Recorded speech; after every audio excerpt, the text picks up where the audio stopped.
Precisely with Martin Bester. Just saying things that take long. What was that? How long did that thing take in the news? The treasure hunt, 31 years. 31 years. Yeah. Like if parents sit at these school events, it must feel similar. Morning Martin, was jy al by 'n level 1 meisies gimnastiek event? En hulle speel daai dingetjie oor en oor en oor en daar is honderde. Doen jouself daai gun. Can you relate, Paula? Yes, I've got one on level 1 right now as we speak, and one on level 4, and they still use the same song. Yes. Ai, julle, sorry, slegte nuus. Die skole het nou slimmer geword. Hulle doen nou reserve seatings, so jy kies nie meer jou seat nie. En hulle laat die kinders nou in die klaskamers gaan sit. En jy kan net jou kind gaan haal na die hele konsert klaar is. Oh, no. Hulle forceer jou om deur hy hele revue te sit. Wil nie. How hateful. Jean de Villiers, baie welkom terug en dankie dat jy ingekom het. Goeiemôre. Baie dankie. Ek's beter as ek het 2 dogters wat reeds deur daai gimnastiek was en daai liedjie wat oor en oor speel. En dan moet jy hom 2 sessies na mekaar ook doen 'n dag. So, because you have to support both.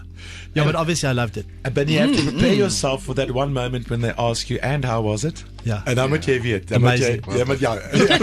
Amazing. Well done, baby. Look how quick he was. Amazing. Dit was amazing geweest. Jean, hoe gaan dit met die familie? Hoe gaan dit met almal? Ja, nee, baie goed. Ja, is lekker om hier bo in Gauteng te wees. Maar ja, kinders, jy weet ek dink nou terug.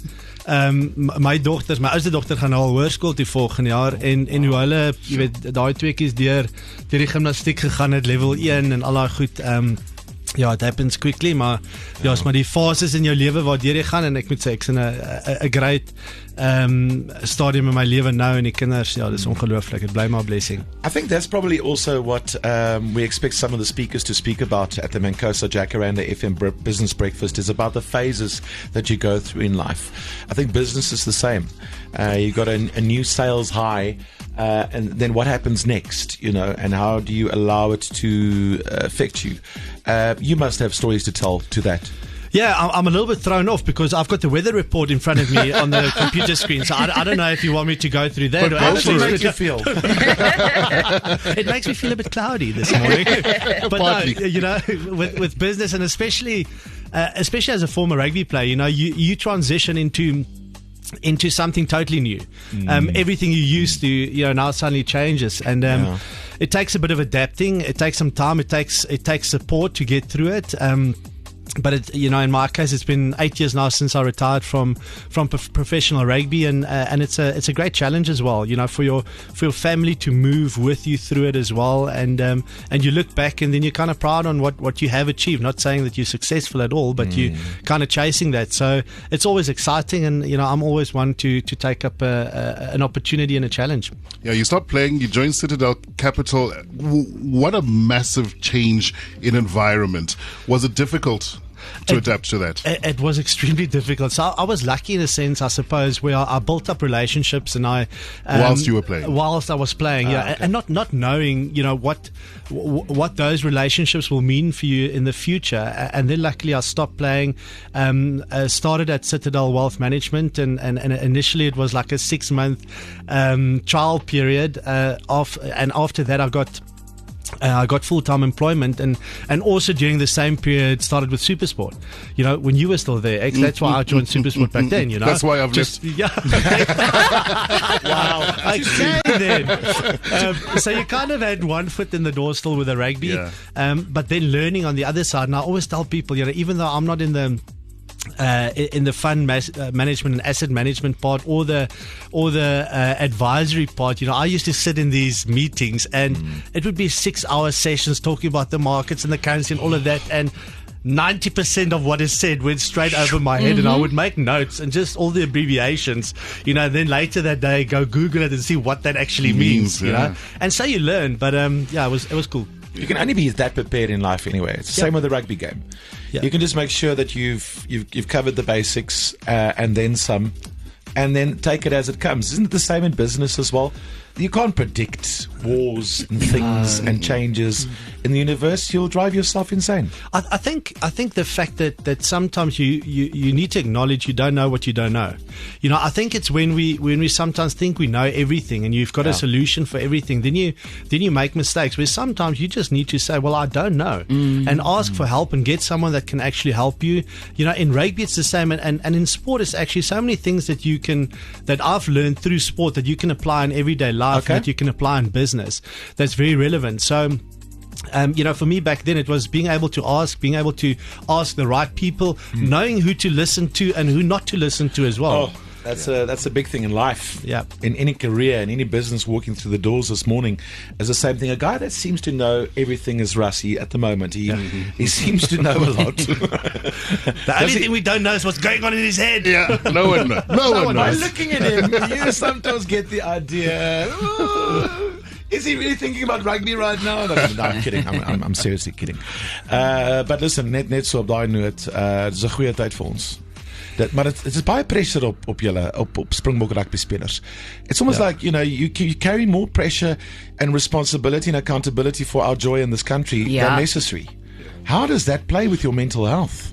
Because you can't make a mistake. Ask Marnie. Yeah, it's a good question because, you know, you're 100% right. I think the Boks give us so much joy. Sure. And we've seen that now, you know, throughout the last number of years. It really is amazing what they've done. And, you know, I've mentioned it before. I think this is the best generation of South African rugby that we've ever seen. The reality is that you will make mistakes along the way. The reality is that sometimes you will lose. And that's tough as well, especially now with social media. You are constantly... Look, the highs are amazing. It's amazing to go onto social media and people telling you how good you are, etc., etc. Unfortunately, you have to be able to face the same when it's not going well, and you need to know that the critics will be out and they're waiting for you to make a mistake as well. So it's how you deal with that and being able to know that it is coming, because that is definitely a given. And I think the support that we've seen, you know, taking Marnie as an example. You know, for that environment to understand that, yes, he made a mistake, as we all do, but it's not the end of the world, and we're going to give you another opportunity.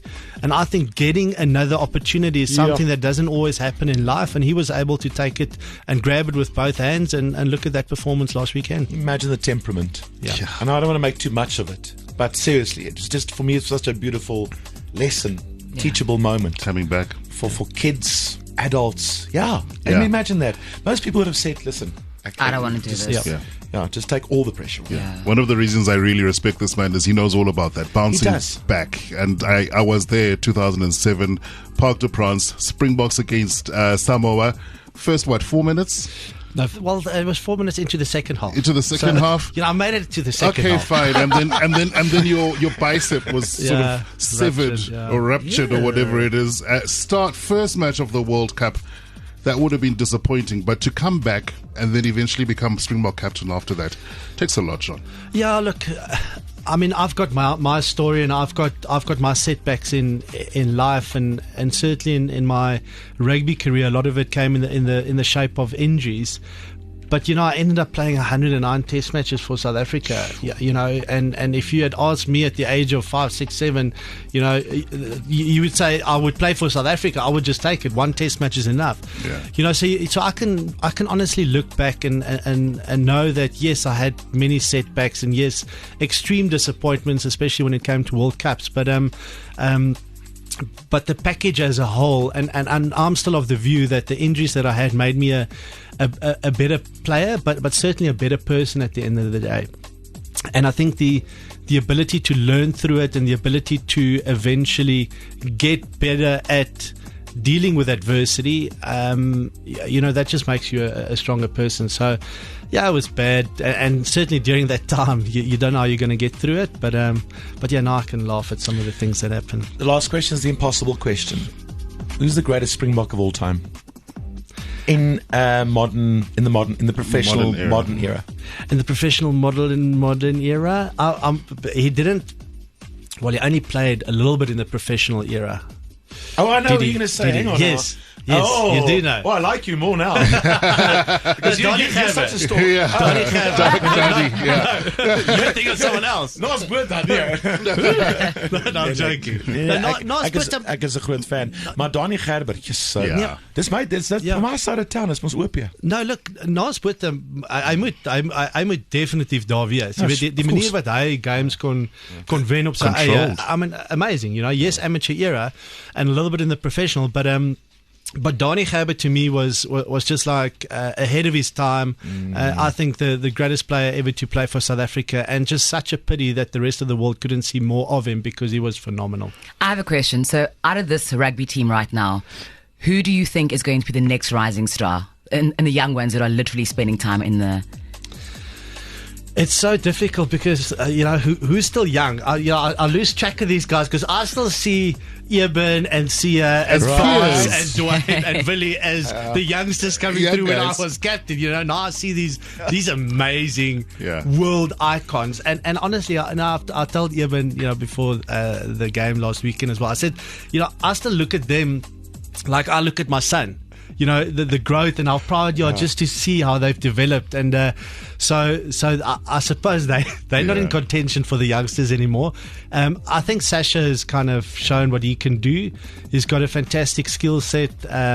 Being able to deal with the pressure has been amazing. So, now it's just being able to keep a steady head on your shoulders, and you've got the opportunity, and get through it. And don't lie to the coach. That's never a good idea. Don't withhold any information about an injury. Yeah, don't lie. And eat your vegetables. Yeah, you did all the time. Jean de Villiers, so good to see you. Baie dankie dat jy by ons MANCOSA Jacaranda FM Business Breakfast vanoggend praat. Alles van die beste, liefde vir die familie. Sterkte met die Stormers. Ag, al die lekker dinge. Kom bietjie loftes toe vir die stadion. Kom join us for a game. Ek is baie daar op loftes, so dis baie lekker om te wees en go Bulle. Jean de Villiers in die huis. You're with your morning family. Breakfast with Martin Bester.